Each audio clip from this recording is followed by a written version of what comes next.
자, 오늘 제가 나온 곳은 오시리아 관광단지 바로 옆에 위치한 이주자 택지에 나와 있습니다. 여기가 과거 땅값이 분양할 때 제가 150 정도 된 걸로 알고 있거든요. 자, 그런데 지금 그 땅값이 10배 이상 다 올랐습니다. 과거 대비 10년 동안 땅값이 폭등했죠. 그래서 이 주변을 오늘 한번 살펴볼 건데, 지금 빈 땅이었던 곳이 건물들이 꽤 들어왔네요. 이런 상가주택 같은 것도 들어와 있고요. 그래서 단독주택 위주로 많이 형성되어 있습니다.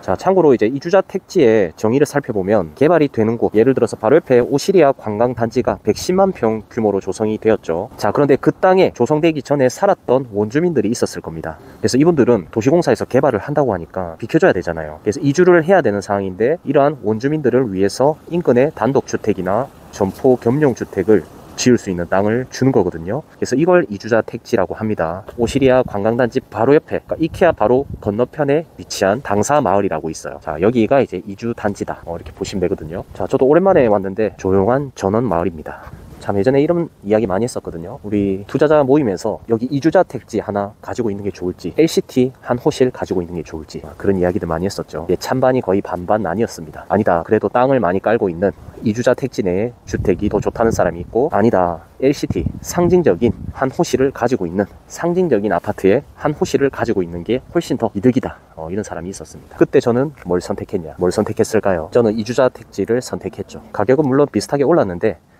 저는 이제 LCT보다 이주자 택지를 조금 더 좋다 생각한 이유가, 사실 LCT는 그 호실의 면적의 평당 가격을 매겨서 뭐 50평이다. 그러면 50평에 대한 평당 가격에서 나중에 매도를 해야 되는데, 자, 이주자 택지 같은 경우에는 땅이 100평 정도 돼요. 그래서 이제 100평 땅을 가지고 있으면 100평에 대한 평당 가격에 매도를 하기 때문에 땅값이 덜 올라도 같은 가격이면 이게 더 이득이라는 거죠. 물론 이주자 택지 자체가 위치가 정말 안 좋은 곳에 있는 건 아니거든요. 그래서 LCT가 만약에 20억짜리가 40억이 됐다 한들 여기 땅값이 움직이지 않아도 면적이 그만큼 많이 가지고 있기 때문에 비슷하다는 거죠. 아무튼 이주자 택지를 가지고 있으면 조금만 올라도 면적을 가지고 있는 확보량이 훨씬 더 크기 때문에 좋고, LCT는 확보할 수 있는 면적이 작기 때문에 아무리 상징적이라도 나는 이주자 택지를 선택하겠다, 이렇게 이야기를 한 거죠. 그리고 한 가지 더 있습니다. 상징적인 아파트는 또 지어집니다. 상징적인 아파트가 자꾸 바뀌거든요. 그래서 LCT가 있다 한들 지금 올랐다가 폭등했다가 가격이 다시 떨어졌죠. 자, 그리고 상징적인 아파트가 더 좋은 입지에 지어진다. 그러면 그 상징성은 바뀌게 됩니다. 하지만 땅은 그 자리 그 위치 코너 자리 딱 하나예요. 예를 들어서 여기 코너 자리에 땅이 있다. 도로 옆에 있고 맞은편에 오시리아가 있고 삼면 도로 옆에 있는 땅이 하나 있다. 여기는 이 땅 하나밖에 없는 거죠. 우동집, 여기도 유명한 맛집인데 장사가 잘 되고 있나 보네요. 원래 저 앞에 본관이 있고 별관이 추가적으로 생겼거든요. 돈가스 우동집 하는 곳인데 장사가 잘 되는 것 같습니다. 마을이 깔끔하고 이쁘다, 맞죠? 자, 와, 이런 거 땅이 진짜 좋네. 와, 앞뒤 도로 접해 있고 주차장으로 활용하고 있네요. 거의 대부분 뭐 게스트하우스 이런 느낌으로 활용되던지 식당이나 혹은 카페 혹은 전원주택으로 활용되고 있습니다.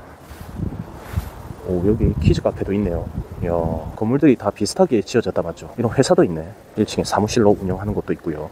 자, 해오른 카페, 1층에는 카페가 있는데 망했습니다. 오시리아에는 바다가 있기 때문에 이런 카페는 장사가 잘 되기는 어렵죠. 바로 옆에 보면 오시리아 스위첸 보이시죠?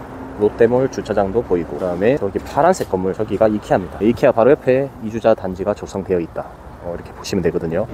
자, 바로 옆에 오시리아 관광단지 부지가 조성되고 그 맞은편에 이주자 택지가 있다 보시면 됩니다. 그래서 여기 좀 역사를 알아야 돼요. 10배 넘게 올랐다는 건 다 알겠는데 언제 올랐고 왜 올랐는지 이런 거 좀 궁금하지 않습니까? 그래서 먼저 그런 걸 알려고 하면 오시리아 관광단지에 대한 역사를 알아야 돼요. 저는 이제 조성되는 과정을 다 봤거든요. 아마 모르시는 분들도 많을 건데, 예전에는 동부산 관광단지라고 칭했거든요.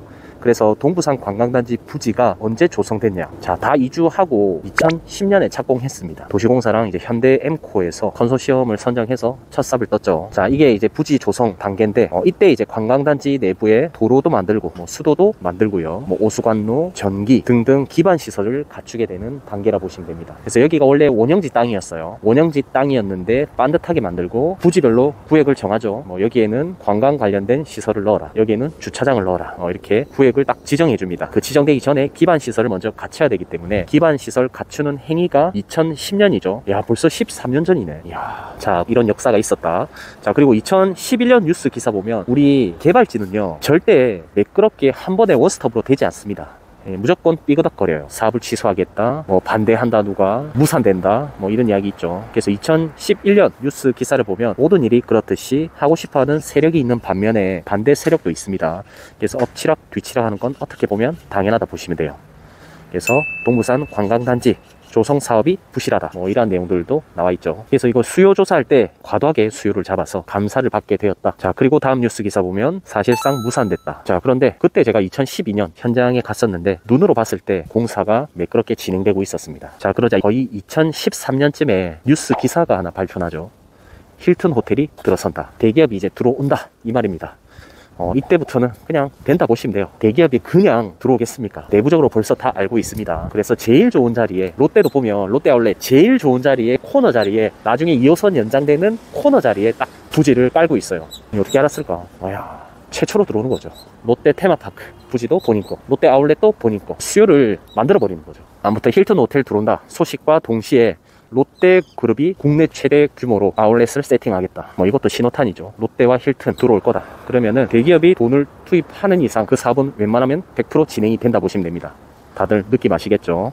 자, 그리고 이제 동부산 관광단지 아울렛 대충 지어가지고 오픈을 하게 되죠. 2014년인가 롯데몰 오픈했습니다. 위치를 한번 보세요. 제가 지도를 하나 띄워드릴게요. 진짜 위치가 정말 좋습니다. 딱 코너 자리. 최근에 2호선 연장한다, 장산역에서 2호선 연장한다는 소리도 있죠. 자, 그게 롯데 아울렛 부지 바로 앞에 여기 개통이 됩니다. 굉장히 아이러니하지만 롯데 앞이 이제 곧 역세권이 될 곳이다. 그리고 2017년이죠. 호텔 아난티도 세팅이 되었습니다. 자, 그러면서 뭐 지속적으로 계속 오픈하는 게 많아져요. 이케아도 들어오고요, 뭐 테마파크도 들어오고, 아시아에서 제일 큰 아쿠아리움 뭐 이런 거 계속 들어올 거다. 그러면서 이제 땅값이 들썩들썩 거리게 되죠. 그래서 분양 가격을 보면 이게 2010년 과거에 150에 분양했습니다. 100평이면 1억 5천. 지금 최고가 거래된 게 평당 1,700이니까 몇백오. 아무튼 1억 5천짜리가 17억이 되었죠. 그래서 참고로 이주자 택지 분양가 초과하는 금액으로 1회에 한해서 공사 승인을 받아야 명의 변경이 가능한데, 과거에 그 다른 사람 명의로 전매되면서 매매된 게 일부 있었습니다. 그때 이제 평당 200 가까이 거래된 걸 볼 수 있거든요. 그래서 잘 모르는 어르신들은 이주자 택지 분양 받은 걸 조금 더 붙여서 매도를 하게 된 거죠. 그래서 그때 산 사람들이 돈을 벌었습니다. 지금은 빈 땅도 시장에 뭐 1600, 평당 2000 이렇게 물건이 나오고 실제 거래가 되었더라고요. 그래서 분양가 대비해서 한 10배 정도 올랐다. 그래서 지금은 이런 주택들이 들어와 있습니다. 굉장히 조용해요. 살기 좋다 맞죠? 이쁘게 지었으면 좋았을 건데 이쁘게 짓진 않았습니다. 자, 이런 빈 땅도 있고요. 지금 지목이 대지로 되어 있어서 따로 전용 비용 납부하지 않고 바로 신축하면 되죠. 자, 바로 옆에 이런 산도 있네요. 공기가 좋네. 이거 카페 베이커리네. 이런 것도 지어서 운영 중입니다. 그래도 조용한 마을이라서 이런 거 세컨하우스 하나 가지고 있으면 되게 좋을 것 같아요. 이런 거는 대충 지어놨네. 어차피 건물은 나중에 다시 지으면 되니까. 여기 어르신들이 아직 살고 있는 분들도 꽤 있습니다. 그래서 그때 팔고 나가신 분들은 돈을 크게 벌지 못했고요. 왜냐면 1억 5천짜리를 2억에 팔았기 때문에 비과세 혜택을 받는다 해도 세금 떼면은 남는 게 거의 없죠. 자, 그런데 이런 분들은 딱 주택을 지어서 12억까지는 비과세 받을 수 있죠. 그리고 8년이 지났기 때문에 장기 보유 특별 공제까지 받을 수 있고, 결국 안 팔고 버틴 사람들이 훨씬 돈을 많이 벌었습니다. 건물이나 뭐 볼 건 없네요. 다 비슷하게 생겨서 그냥 단독주택 마을이라 보시면 됩니다. 말씀드리고 싶은 게, 저는 이제 뉴스랑 좀 대조를 해봐야 돼요. 2011년 발표할 때 공시지가가 얼마였고, 자, 2015년에 점점 착공이 되면서 눈에 보이는 시점, 그때 바로 옆에 이주자 택지 가격이 얼마였고, 그래서 이 그래프, 공시지가 변동률을 볼 수 있는 이 그래프를 볼 줄 알아야 됩니다.